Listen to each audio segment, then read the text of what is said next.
हिंदुस्तान के कानून में हर समाज के लिए बराबर के हुकूक मौजूद हैं। हर एतबार से जमहूरी मुल्क अपने शहरियों को एक निगाह से देखता है। खानदानी निज़ाम पर अगर नजर डालें तो हिंदुस्तानी कानून इस पर संजीदगी के साथ हर पहलू पर गौर करता है। जब जोड़े के दरमियान दरार पैदा होती है तो इसका सबसे ज्यादा खुमियाजा बच्चों को भुगतना पड़ता है।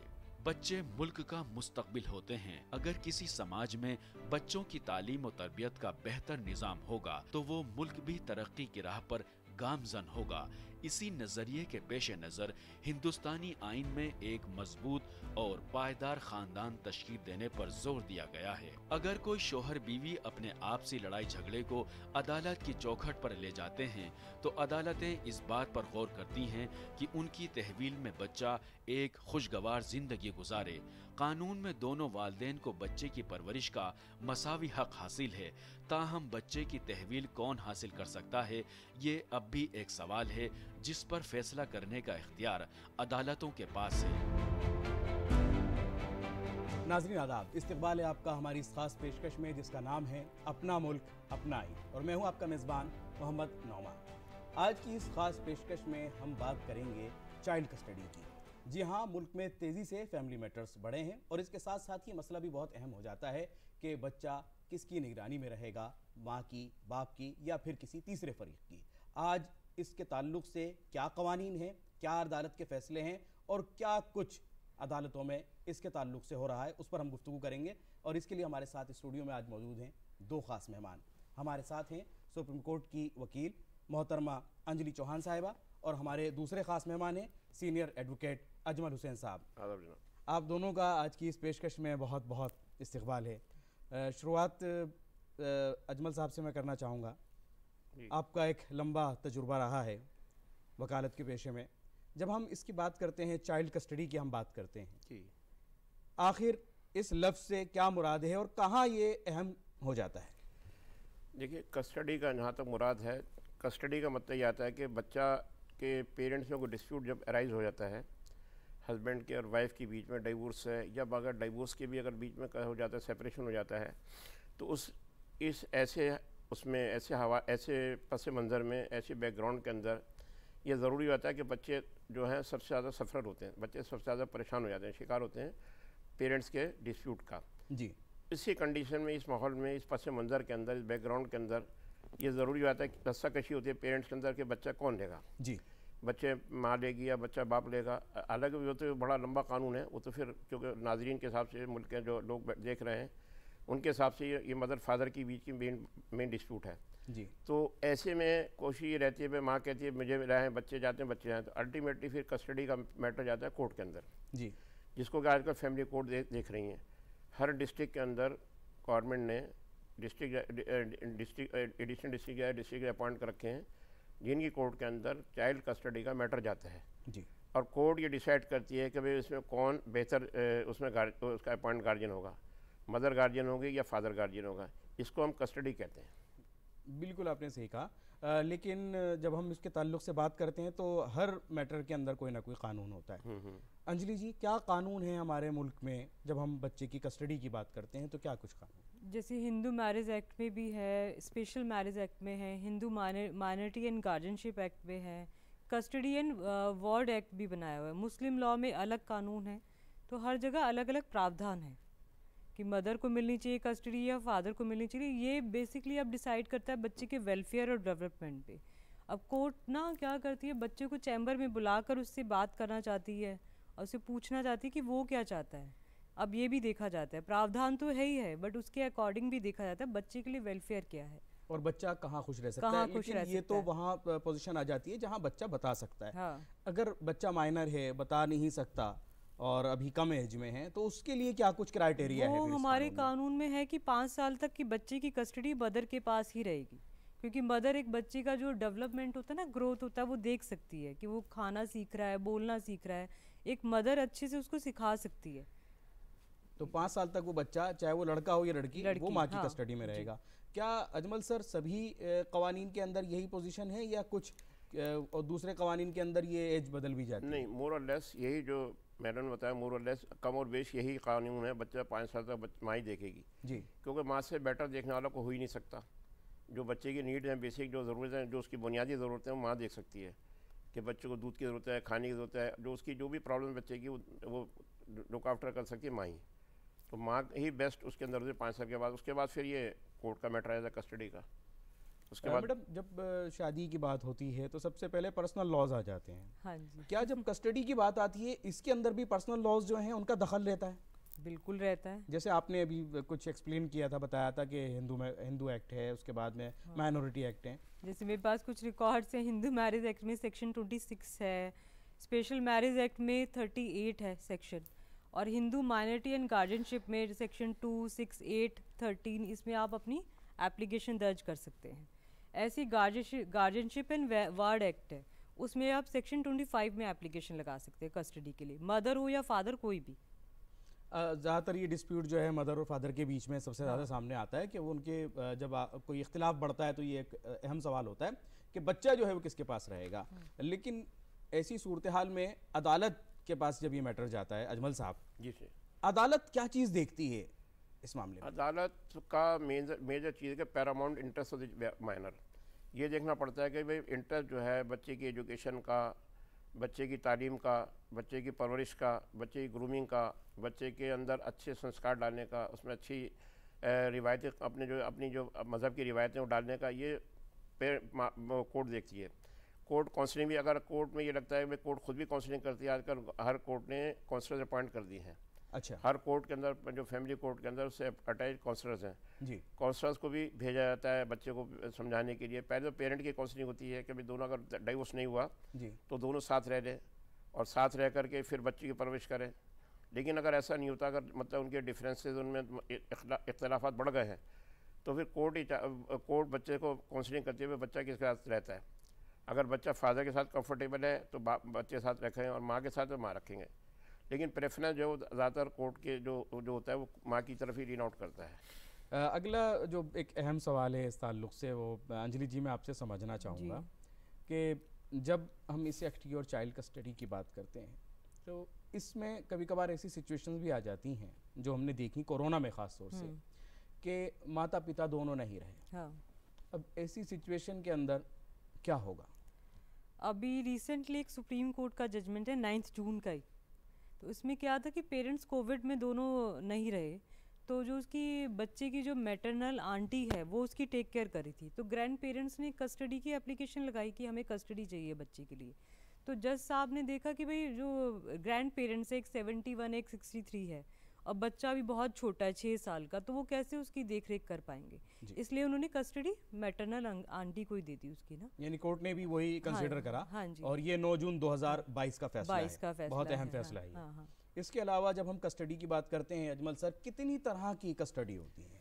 कस्टडी जो, जहाँ तक क्वेश्चन कस्टडी का है, कस्टडी के अंदर ये कस्टडी जहाँ वर्ड आता है ना, पहले भी बताया था, कस्टडी का जहाँ वर्ड आता है ये लीगल कस्टडी रहती है जी, कि जहाँ कोई आदमी अपने कस्टडी के लिए जाए, और अगर बगैर कस्टडी की अगर बात क्वेश्चन अराइज होता है तो उसके अंदर जो है, एक तो कस्टडी बाय नेचुरल है भाई, अगर डेथ, अगर मदर फादर दोनों की डेथ हो गई तो custody as per guardianship act चली, कौन guardian appointed to be fit to be appointed, जो कि सर ये लफ्ज कोर्ट में जाते के साथ ही कस्टडी बन जाता है, वैसे तो गार्जियनशिप रहता है हर जगह। नहीं, मैं बता रहा हूँ जी, गार्जियन तो ये है कि भाई नेचुरल गार्जियन होगा ही होगा जी। दूसरा होता है टेस्टामेंटरी गार्जियन, यानी अगर कोई वसीयत करके मतलब मदर फादर मर गए, वो ये वसीयत करके कि भाई हमारे बाद ये आदमी इनका गार्जियनशिप देखेगा जी, तो टेस्टामेंट यानी वसीयत के जरिए जो होती है, टेस्टामेंट जो उनके वसीयत के जरिए होती है वो गार्जियनशिप कहलाएगी। एक होती है गार्जियनशिप बाय कोर्ट, जिसके अंदर जहाँ डिस्प्यूट, कहाँ झगड़ा, आपस में तनाज़ा होता है, दोनों पेरेंट में देखते हैं जी, कि भाई अगर हस्बैंड वाइफ में झगड़ा है तो उसके अंदर ये तय किया जाता है अब कौन अपॉइंट होगा, तो वो होता है लीगल गार्जियनशिप जी। और लीगल कस्टडी जो है, इसमें फ़र्क ये है, गार्जियनशिप परमानेंट होती है और ये जो गार्जियनशिप ये होता है कस्टडी बाय कोर्ट होती है, ये कोर्ट रिमूव भी कर सकती है। अगर देख रहे हैं कि जो कस्टडी जो उसने कोर्ट ने कंडीशन लगाई है कि भाई अगर बच्चे की वेलफेयर नहीं हो पा रही है, बच्चे की ग्रूमिंग सही नहीं हो पा रही है, बच्चे की परवरिश में कोई या मदर फादर में जी, कोई मदर ने या फादर ने एक्स्ट्रा मैरिटल रिलेशन डेवलप कर लिए जो बच्चे पे इम्पैक्ट गलत करेंगे, बच्चे पर गलत असर डालेंगे, तो उस ऐसी कंडीशन में कोर्ट गार्जियन को रिमूव भी कर सकती है। यानी कस्टडी मिलने के बाद भी हाँ, एक दूसरा जो उसका वर्ग है, दूसरा जो फरीक है, दूसरी पार्टी कोर्ट में जाकर के उसको चैलेंज कर सकती है। चैलेंज कर सकते हैं। और उसके बाद वो फैसला बदल भी सकता हाँ, है अगर आप अपने कहने में कामयाब हैं और आप उसको प्रूव कर रहे हैं तो। जी जी जी। आपने एक बड़ा एक अहम मसला सामने रखा है इस वक्त, और आपने कहा कि एक्स्ट्रा मैरिटल अफेयर। हाँ, अगर एक्स्ट्रा मैरिटल अफेयर्स हैं, चाहे वो माता की तरफ से हो या पिता की तरफ से हो, ऐसी सिचुएशन में गार्जियनशिप में फिर क्या होता है सर? उसमें जहाँ फिर ये होता है कि एक्स्ट्रा मैरिटल रिलेशन हैं, और अगर एक्स्ट्रा मैरिटल रिलेशन एक्सपोज हो गए, यानी कि वो ऐसे होगा कि भाई सब में सोसाइटी में सबको पता लग गया जी कि इसका फादर गलत है या मदर गलत है, ऐसी कंडीशन के अंदर फिर कोर्ट ये देखती है जो सही है। जैसे एक रिसेंट में बताने जाऊँगा, उसको आप बेशक कट कर देना। जी। एक मेरा ही केस है जी। तो एक मैटर के अंदर ये बात आ रही है, तो यहाँ वहाँ पर ये देखना पड़ रहा है कि कौन बेस्ट है उसमें जी। तो ये क्वेश्चन कोर्ट में भी ज़ेर समात है अभी कि भाई कौन देखा जाएगा, जबकि रिलेशन एक फरीक के जो मुतनाज़ा रिलेशन हैं, यानी कि उसके डिस्प्यूटेड रिलेशन है, एक्स्ट्रा मैरिटल रिलेशन है, और एक के नहीं है। तो ऐसे कंडीशन में चाहे फादर ही क्यों ना हो, चाहे लड़के का बच्चों को बाप ही क्यों ना हो, बाप भी लड़की का अच्छा गार्जियन हो सकता है जी। अगर उसने कोई शादी नहीं करी है, उसने बच्चों की परवरिश में कहीं कमी नहीं करी है, यानी एजुकेशन में तालीम में सही चल रहा है, बच्चे तालीम भी सही चल रही है, और उनके संस्कार उनमें जो अच्छे जो हम माहौल डालना चाहते हैं अपने मज़हब के हिसाब से, कोई मज़हब क्यों जी जी सही जा रहे हैं बच्चे, अच्छी यानी कि बच्चे अच्छी ग्रूमिंग कर रहे हैं, सही बढ़िया कर रहे हैं, तो ऐसी कंडीशन में कस्टडी इसको जाती है, इसका बेदाग करेक्टर होता है। बेदाग करेक्टर के ऊपर कस्टडी जाएगी, तो यानी कि करेक्टर का खास तौर से ध्यान रखना पड़ता है। अंजलि जी काफ़ी देर से खामोश हैं, आपको ज़रूर मैं चाहूँगा कि इस मौजू के ऊपर सबसे ज़्यादा अहम अदालतें रही हैं किसी भी कानून के ताल्लुक से, क्योंकि जैसे जैसे वक्त की ज़रूरत पड़ती है वैसे वैसे अदालत के फैसले सामने आते हैं, वो नज़ीर बनते हैं और वो समाज के अंदर बेहतरी का काम करते हैं। इस ताल्लुक से जो आज हमारा मौजू है कस्टडी की, हम चाइल्ड कस्टडी की बात कर रहे हैं, अदालत के क्या कुछ अहम फैसले ऐसे हैं जो इस कानून के तहत सामने आए हैं? एक तो मैंने अभी आपको बताया ही था, जो आपने 9 जून और 2022 का आपने एक नील कुंडू करके केस था, नील रतन कुंडू करके जी, उसी पर अभी उसी फैसले को ले, सुप्रीम कोर्ट का फैसला था, उसी पर छत्तीसगढ़ हाई कोर्ट ने बोला है कस्टडी फादर को दे दी गई थी क्योंकि उसकी इनकम अच्छी थी, वो बच्चे को कैपेबल था रखने के लिए, मदर का था नहीं, मदर ने सेकंड मैरिज कर ली थी। लेकिन जब बाद में बच्ची ने, जब विजिटेशन राइट्स तो मिलते ही हैं, तो मदर जब मिलती थी तो बच्ची ने बताया वो फादर उसको बहुत टॉर्चर करता है, डराता है, तो उसने कस्टडी की एप्लीकेशन फिर लगाई सेकंड मैरिज के बाद। तो जब उससे बात की गई बच्चे से तो उसने बताया कि मुझे मतलब फादर से बहुत डर लगता है, बहुत डांटता है, नहीं कर पा रहा उसकी देखरेख, तो उन्होंने वो कस्टडी मदर को वापस कर दी गई है। आपने एक बड़ी अच्छी बात यहाँ पर उठाई कि दूसरी शादी, हाँ, क्या महिला की या पुरुष की दूसरी शादी अगर हो जाए तो इसका असर कस्टडी पर पड़ता है? किस तरह का? बिल्कुल पड़ता है, क्यों नहीं पड़ता। अगर मदर को कस्टडी मिली हुई है और जो सेकंड फादर है वो बच्चे को नहीं एक्सेप्ट कर पा रहा है जी, या उसे परेशान कर रहा है कुछ भी, तो वो कस्टडी वापस फादर को भी दी जा सकती है। तो फादर को ये बताना पड़ेगा कि ये इनकी दूसरी शादी हो गई और ये बच्चे की जो है देखभाल ढंग से नहीं कर पा रही है। हाँ, कोर्ट का एक मतलब कानून है हमारा, जो भारत का कानून है, उसमें ना विजिटेशन राइट मिलता ही मिलता है। अगर मिलने का आपको एक राइट होता है कि आप बच्चे से मिल सकते हैं। हाँ जी, जैसे कस्टडी मदर को मिल गई है परमानेंट, तो फादर को विजिटेशन राइट होते हैं कि वो 2 दिन या 1 दिन अपने बच्चे के साथ पूरा डे स्पेंड करे, या उसके साथ कहीं जाना चाहता है तो वो मिलता है उसको पूरा। तो ये जो टाइम मिलता है, क्या ये मंथली मिलता है या हफ्ते के हिसाब से मिलता है, या कुछ इसमें भी कंडीशंस हैं? उसमें भी कंडीशंस होती है, वो कोर्ट डिसाइड करती है, या तो वीकली होता है, कुछ लोग मंथली भी मिलते हैं जी, अकॉर्डिंग टू। सर, तलाक की नौबत आ जाती है बहुत सारी जगहों पर और वहीं जाकर के मसला खड़ा हो जाता है। जब इस सिचुएशन में जहाँ डिवोर्स हो रहा है या हो गया है और कस्टडी जो है वो मदर के पास जा रही है, तो उस बच्चे का खर्चा, उसकी जिम्मेदारी किसकी रहती है सर? अजमल सर जी, देखिए ऐसे कंडीशन में जहां अगर खर्चा, अगर ये देखा जाता है कि कैपेबल कौन है, अभी मैडम ने बताया कि भाई कैपेबल अगर नहीं है तो, लेकिन वैसे बेसिकली तो जो लायबिलिटी बनती है वो फादर ही की ही बनती है जी। अगर फादर कैपेबल है अर्निंग का, या जैसे क्वेश्चन है भाई मान लो जेल चला गया या नहीं करा गया, तो कोशिश ये भी रहती है हमारे, जैसे मुस्लिम लॉ के अंदर ये अभी जो सायरा बानो का केस गया था कि कौन देखेगा, तो उसमें हमारे इदारे चले हैं, मुस्लिम लॉ की बात बता रहा हूँ मैं आपको, हमारे इदारे ऐसे जो बेसिकली जो वक्फ बोर्ड है जी, ऐसे दीगर इदारे हैं जिनके अंदर के कैपेसिटी है वो भी फाइनेंस कर सकते हैं बच्चों की, क्योंकि हमारी जो स्टेट है इंडियन गवर्नमेंट, वो एक वेलफेयर स्टेट है जी, यानी हमारी स्टेट को गवर्नमेंट को ये बहुत खूबी हमारी हिंदुस्तानी खूबी क्यों कि किसी भी चीज़ को अनटच यानी बगैर छुआ नहीं रखा गया जी। ये नहीं कि भाई अब माँ बाप ही बीच में बच्चे लड़ते रहे, बल्कि मैं अभी पढ़ रहा था इस कानून के अंदर ये भी प्रावधान है, ये भी कानून एक प्रोविज़न है कि अगर मान लो बच्चे का कोई भी नहीं, जैसे मैडम ने बताया कि भाई अगर कोई भी नहीं रहता, मान लो बच्चे का कोई नहीं रहता, पेरेंट भी नहीं, तो उसके अंदर फिर इलाके का डिस्ट्रिक्ट कलेक्टर जो है वो बच्चे की कस्टडी के लिए अप्लाई कर सकता है। बहुत खूब। वो भी अप्लाई कर सकता है कि भाई वेलफेयर, बच्चे को, बच्चा कहाँ जाएगा जी। अगर कोई बच्चे का सर्वाइव नहीं करता, बच्चे को देखने वाला कोई नहीं है, उसका वली वारिस नहीं है, ऐसे के अंदर सरकार उस बच्चे की कस्टडी के सामने आएगी। हमारे बहुत सारे ऑर्फनेज हैं जो अनाथ चल रहे हैं बच्चों के लिए, वहाँ देखकर बच्चे ग्रूमिंग बच्चे की और सारी सरकार उसको वो करेगी, देखरेख करेगी। यानी किसी भी बच्चे को ऐसा नहीं छोड़ा जाएगा अगर उसका कोई भी नहीं है। जी, तब भी ये सरकार ने एक जिम्मेदारी अपने ऊपर रखी है कि है। उसकी भी वेलफेयर के लिए, उसकी भी तरक्की के लिए, नशोनुमा के लिए जिम्मेदारी सरकार उठाएगी। आपने बहुत अच्छा और एक अहम मामला इसके तहत सामने रखा है। सबसे अहम चीज़ मैडम इस मामले में अदालतें, आपने कहा कि वेलफेयर देखती हैं, लेकिन उसके साथ साथ सबसे अहम मसला ये होता है कि कस्टडी के लिए, कोई भी कस्टडी को हासिल करने के लिए कहाँ जाए। जब भी ये डिस्प्यूट क्रिएट होता है तो कहाँ जाना पड़ता है माँ को या फादर को इस कस्टडी के लिए? डिस्ट्रिक्ट कोर्ट में एक एप्लीकेशन लगानी पड़ती है। उसी में जैसे एडिशनल जजेस बैठे हुए हैं, सर ने भी बताया था, तो वहाँ पे हमें एप्लीकेशन लगानी पड़ती है कि हमें बच्चे की कस्टडी चाहिए। उसी के दौरान फिर उस पर कार्यवाही शुरू होती है। तो जब जज साहब उससे मिलते हैं, दोनों की बातें सुनते हैं और बच्चे से भी पर्सनली वो मिलते हैं चैम्बर में बुलाकर, उससे जानते हैं कि वो क्या चाहता है। और बच्चा इतना कैपेबल नहीं बता पाता तो मदर को भी दी जाती है, मगर मेंटेनेंस का खर्चा, जो बच्चे का खर्चा है, वो फादर को ही दिया जाता है। आपने बड़ी अच्छी बात की कि मेंटेनेंस का खर्चा फादर को ही दिया जाता है, लेकिन कुछ मैटर्स में ऐसा भी होता है कि फादर जेल में है, हाँ, या वो मेंटली डिस्टर्ब हैं, या वो हॉस्पिटलाइज्ड हो गए हैं। अब ऐसी सिचुएशन में फिर उस बच्चे की कस्टडी किसके पास जाएगी और उसका जो मेंटेनेंस होगा वो कैसे होगा? कोई ना कोई रिलेशन में होता है तो उन्हीं के पास जाती है। गार्जियन, जैसे कोई बच्चे का मामा है या इधर चाचा की साइड है, तो उनके पास कस्टडी जाती है कि वो बच्चे की देख रेख कर सके, जो भी बच्चे की हाँ जी, देख हाँ रेख जी। कर मैंने जैसे हाई सुप्रीम कोर्ट का जो जजमेंट आपको बताया, उसमें भी पेरेंट्स दोनों कोविड पीरियड में एक्सपायर हो चुके हैं, तो उसमें मैटरनल आंटी जो थी वो टेक केयर करी थी। तो इसी तरह कोई ना कोई रिलेशन में होता है जो बच्चे की देख रेख करता है। कोई ना कोई रिलेशन में जो भी होगा वो हाँ जाकर जी, के, क्या उसे कोर्ट ढूंढेगी या वो उसको खुद ही मैदान में आना होगा? कभी कभी तो खुद ही आ जाते हैं, वरना कोर्ट भी ढूंढती है इस तरह से कि हाँ, ताकि उस बच्चे का कोई ना कोई उसका वली वारिस उसको मिले और वो हाँ, उसकी जो है वो जिम्मेदारी पूरी हो सके।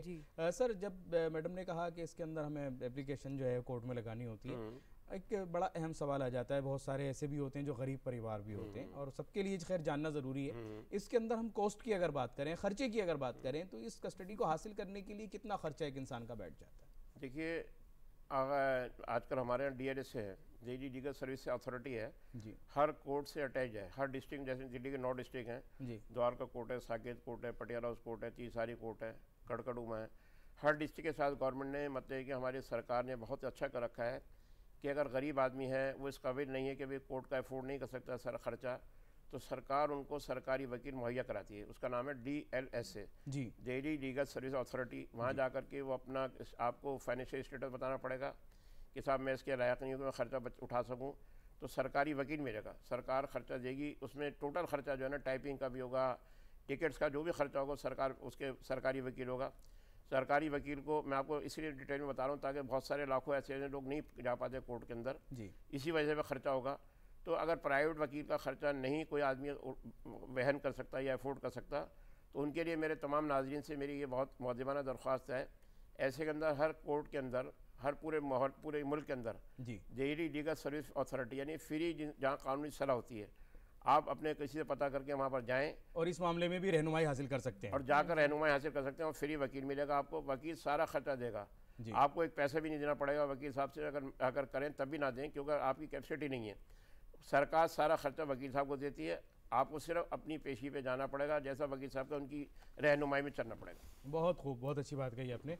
मैडम, कस्टडी की जब बात हुई, जब आपने इतनी सारी बातें उसमें बताई, 2 पार्टीज़ हैं और दोनों के अंदर बच्चे की कस्टडी को लेकर के एक चल रहा है डिस्प्यूट। हाँ जी।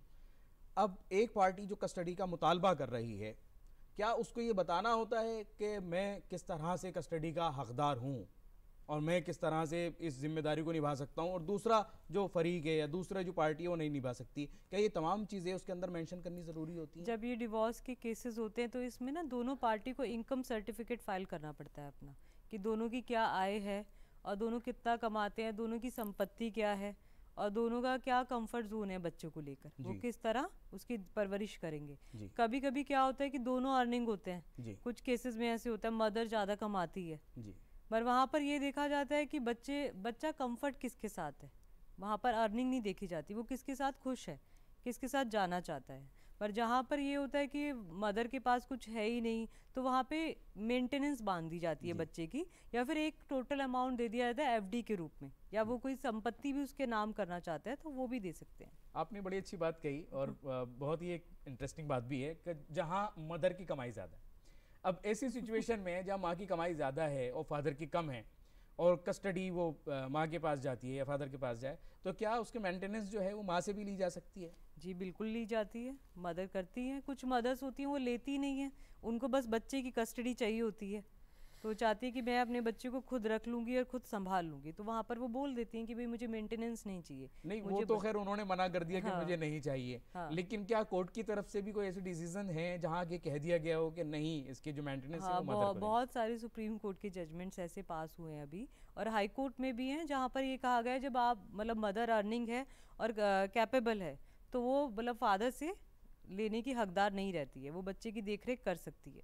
तो इसके लिए प्रूव करना पड़ेगा कि मदर की भी इनकम अच्छी खासी है, हाँ जी, इसको बताना पड़ेगा। इनकम एफिडेविट प्रॉपर वे में प्रोसीजर के थ्रू फाइल होते हैं कोर्ट में, नहीं, जिसमें इनकम जो एफिडेविट हैं अजमल सर, जी। दोनों ने जमा कर दिए। जी जी जी। लेकिन अब जो हस्बैंड है उनको पता है कि मुझसे ज्यादा वाइफ की जो है इनकम है, लेकिन वाइफ ने जो एफिडेविट जमा किया है उसके अंदर उन्होंने बहुत कम इनकम दिखाई है, तो वो किस तरह से साबित करेंगे कि नहीं इनकी इनकम इतनी है और मैं इस मेंटेनेंस को नहीं दे सकता? देखिए, अगर गवर्नमेंट सर्वेंट है तो उससे कोर्ट सैलरी सर्टिफिकेट देती है। जी। जैसे मैडम ने बताया इनकम एफिडेविट में, ये तो खैर आजकल बड़ा वो है, बहुत ही क्वेश्चन ऐसा अराइज नहीं होता है। जहाँ मल्टीनेशनल कंपनी है तो कैरी होम आजकल आपको एक तो टोटल सैलरी है, एक आप घर कितना ले जा रहे हैं, आपकी जो प्रोविडेंट जो फंड्स अलाउंस कट के आपका घर क्या ले जा रहे हैं। हर एमएनसी मल्टीनेशनल कंपनी जो है वो आपको सैलरी सर्टिफिकेट प्रोवाइड करेगी, मुहैया कराएगी। सरकारी डिपार्टमेंट वाले भी आपको सैलरी सर्टिफिकेट दे देंगे। जहाँ प्राइवेट बिजनेस की बात रही वहाँ ITR कोर्ट मंगाती है, इनकम सर्टिफिकेट होता है, इनकम टैक्स रिटर्न होती है, समझे ना कहीं बेसिक इनकम का सोर्स मिल ही जाता है। अब वो पुराना टाइम ये रहा, आजकल YT का स्टेज है। हमारे प्रधानमंत्री जी ने इतने अच्छे रास्ते निकाल दिए हैं इस काम के लिए कि अब कोई भी इंसान ये नहीं कह सकता कि भाई आदमी कहीं ना कहीं ये इस बात को प्रूव ना कर सके। जी। अगर वो बिजनेसमैन है तो वो ITR देगा, अगर वो प्राइवेट सर्वेंट मल्टीनेशनल कंपनी में है तो फिर वो जाकर उसमें वो देगा, उसके क्या कहते हैं अपना जो कैरी होम सैलरी का सर्टिफिकेट आएगा। जी। सरकारी नौकर है सरकारी सैलरी सर्टिफिकेट देगा वो आप करके। तो मतलब कोई अब ऐसा चीज़ नहीं रही कि अगर वो इनकम सर्टिफिकेट में अगर एफिडेविट में गलत करता है तो उसमें फौजदारी कानून भी कार्रवाई हो सकती है। किसी ने एफिडेविट अगर झूठा फाइल करा है, जानबूझकर अपनी इनकम को कम दिखाया, तो अगर उसकी वाइफ या हस्बैंड दोनों में से कोई भी चाहे तो कोर्ट में फौजदारी कानून का भी सहारा ले सकता है। यानी उसको प्रूव करना होगा। हाँ, प्रूफ कि अगर किसी ने गलत इन्फॉर्मेशन दी है जी, तो जी। दूसरी पार्टी को ये प्रूव करना होगा कि इन्होंने ये गलत इन्फॉर्मेशन दी है, जी, जी। ताकि उसको काउंटर किया जाए। जी। कस्टडी के साथ साथ जो आपने मेंटेनेंस का अमाउंट कहा है कि जब बच्चे की कस्टडी आपने कहा कि 5 साल से कम है तो मदर के पास रहेगी, लेकिन जब बढ़ता ही रहती है बच्चे की उम्र और उसका अब स्कूलिंग भी उसकी शुरू हो गई है, हाँ जी। क्या ये जो अमाउंट है मेंटेनेंस का इसको भी घटाया बढ़ाया जा सकता है अदालत की तरफ से? बिल्कुल सर, उसमें बताया जाता है कि कौन से स्कूल में पढ़ रहा है, कितनी फीस है, कितने उसके बेसिक खर्चे हैं, कितना उसका कपड़ा, कितनी मतलब बेसिक नीड्स के अकॉर्डिंग वो सारा उसको टोटल अमाउंट दिखाया जाता है कोर्ट में, उसी के अकॉर्डिंग मेंटेनेंस बनती है बच्चे की। तो उसके अंदर यानी जो कस्टडी का जो अमाउंट मिल रहा है इसके अंदर जो अमाउंट है, क्या ये सिर्फ बच्चे के मेंटेनेंस का होता है या इसके अंदर जो महिला है उसके लिए भी है? महिला के लिए अलग होता है, वो सेक्शन 25 है मेंटेनेंस एक्ट में, जी। पर जो बच्चे की है वो अलग होता है, बच्चे का बिल्कुल अलग लिया जाता है। बच्चे का बिल्कुल अलग है। हाँ। और अगरचे महिला की दूसरी शादी हो जाती है डिवोर्स के बाद, अब जो महिला को मेंटेनेंस मिल रहा है और बच्चे के लिए मिल रहा है, वो उसकी क्या पोजीशन वो रहेगी? बच्चे मदर की तो खत्म हो जाती है मगर बच्चे की कायम रहती है, बच्चे को मिलनी होती है। कितनी उम्र तक अजमल सर, कितनी उम्र तक ये मेंटेनेंस बच्चे को मिलता रहेगा फादर की जानिब बच्चा से? जब इंडियन मेजोरिटी एक्ट जो है उसमें जब कानून के हिसाब से जब बच्चा मेजर हो जाता है, मुस्लिम लॉ में अलग है, हिंदू लॉ में अलग है, ये तो उसका फिर बहस का मुद्दा बन जाता है। लेकिन इंडियन मेजोरिटी एक्ट के अंदर जो अभी प्रोविजन में एनहांस करिए बच्चे की, उसकी लड़की की एज को बढ़ा दिया गया है, जब लड़का लड़की मेजर हो जाते हैं, मेजर होने के बाद फिर उनका डिसकंटिन्यू हो जाता है जी। लेकिन कई कंडीशन में ये भी देखा गया, कोर्ट व लीनियंट व्यू लेकर के मेजर होने के बावजूद भी उसका खर्चा करते हैं। मेरे एक मैटर के अंदर जो मैटर चल रहा है उसके अंदर मेजर होने के बाद भी कोर्ट ने कहा भी इसका कोई रास्ता नहीं है, आपको फादर को कहा भी आप इसका खर्चा कंटिन्यू रखें स्टडी के लिए, मेजर होने के बावजूद इस तरह के भी फैसले आए। कोर्ट ने अभी पेंडिंग मैटर है जो उसमें हम बहस करें, तो मैंने ये मेजर हो गया, अब तो इसकी डिसकंटिन्यू करा जाए जी। मदर ने कहा जी मेरी कोई इनकम नहीं है, तो कोर्ट ने कहा भी बच्चा कहाँ जाएगा, इसकी एजुकेशन बीच में रुक जाएगी, तो इसको आप कंटिन्यू रखें। मुस्लिम लॉ की आपने बात की, मुस्लिम लॉ के मुताबिक जी क्या ये उम्र 5 साल ही है बच्चे की, या इसके अंदर लड़की है या लड़का है तो उसके लिए कुछ अलग उम्र है कस्टडी के ताल्लुक से? अभी बताया ना कि जहाँ तक इसकी है ना, अगर हमारे लॉ के हिसाब से, जो मुस्लिम लॉ के हिसाब से है, लड़की की उम्र तो वही 5 साल में शुरू में पहले बताया था आपको जी कि ग्रूमिंग, क्योंकि 5 साल से बिलो का बच्चा माँ से बेटर कोई नहीं सकता जी। माँ की जो तरबियत है, माँ की नशोनुमा है, जो माँ की जो सारी देख रेख है उसकी, वो माँ ही कर सकती है बेसिक रिक्वायरमेंट। लेकिन उसके बाद जब मेजर होने के बाद वो एज अलग, मुस्लिम लॉ के हिसाब से एज अलग हो जाती है, हिंदू लॉ के हिसाब से एज अलग हो जाती है जी। हमारे हिसाब से अगर लड़की फीमेल है, यानी लड़की अगर वो लड़की है, वो औरत है, तो उसकी एज जो है प्यूबर्टी है, यानी जब तक उसका मेंस्ट्रुएशन पीरियड स्टार्ट हो जाता है तो उस तक उसकी वो मेजर कहलाती है, वो मेजर हो जाती है जी। बहुत अच्छी बात आपने कही। हाँ। अंजलि जी, माता पिता दोनों हैं, उनकी मौजूदगी में अगर बच्चे का ख्याल नहीं रखा जा रहा और परिवार के दूसरे लोग, चाहे उसके दादा दादी हों, नाना नानी हों, अंकल हों या आंटी हों, उनको ये लगता है कि अब इस बच्चे के साथ अन्याय हो रहा है और ये दोनों इस रिस्पॉन्सिबिलिटी को, इस जिम्मेदारी को निभाने में कहीं ना कहीं नाकाम हो रहे हैं, क्या माता पिता के अलावा कोई और भी बच्चे की कस्टडी के लिए अदालत में राब्ता कर सकता है? जी, ग्रैंड पेरेंट्स कर सकते हैं, मैटरनल पैटर्नल कोई भी, दोनों साइड से लगता है उन्हें, तो मगर उन्हें बताना पड़ेगा कि क्यों उनको ऐसा लग रहा है कि ये दोनों उसका ध्यान नहीं रख पा रहे हैं और इनके साथ कस्टडी सेफ़ नहीं है। पहले तो जब कस्टडी ली जाती है पेरेंट्स के, उनके बीच में डिवोर्स हो जाते हैं, झगड़े इतने बढ़ जाते हैं, उनके मसले इतने हो जाते हैं कि उन्हें कस्टडी के लिए लड़ना ही पड़ता है। पर जहाँ पे ग्रैंड पेरेंट्स को या फिर मतलब मदर साइड से भी ऐसा लग रहा है कि बच्चा यहाँ पे सेफ़ नहीं है, मदर अपनी मतलब बच्चे को ध्यान नहीं दे पा रही है, तो वो भी उसकी कस्टडी के लिए एप्लीकेशन लगा सकते हैं, मगर उनको कोर्ट को बताना पड़ता है, प्रूव करना पड़ता है। प्रूव करना पड़ेगा, यानी आपको अदालत को ये बताना पड़ेगा कि आखिरकार आप उसकी कस्टडी क्यों चाहते हैं, क्या ऐसा रीज़न है जिसके लिए आप कोर्ट में जाकर के आपने राब्ता किया है। और मुझे उम्मीद है कि हमारे नाजरीन ने आज के इस प्रोग्राम से काफ़ी जो सैर हासिल गुफ्तगू हुई उससे आपने काफ़ी कुछ फ़ायदा हासिल किया होगा, कुछ आपकी नॉलेज में, आपकी जानकारी में इजाफा हुआ होगा। और आज की इस पेशकश में जो बातचीत हुई उसके लिए मैं अपने दोनों मेहमानों का बहुत बहुत शुक्रगुजार हूँ कि इस टॉपिक पर आपने अपने तजुर्बे से रोशनी डाली। और नाजरीन, आप भी हमारे प्रोग्राम के ताल्लुक से अपने राय और मशवरे हमें ईमेल कर सकते हैं, सोशल मीडिया पर हमारे साथ जुड़ सकते हैं। हमारी आज की इस पेशकश में फ़िलहाल इतना ही, हम फिर हाजिर होंगे किसी और मौजू पर गुफ्तगू के साथ। तब तक के लिए हमारी पूरी टीम को दे दीजिए इजाज़त। आदाब।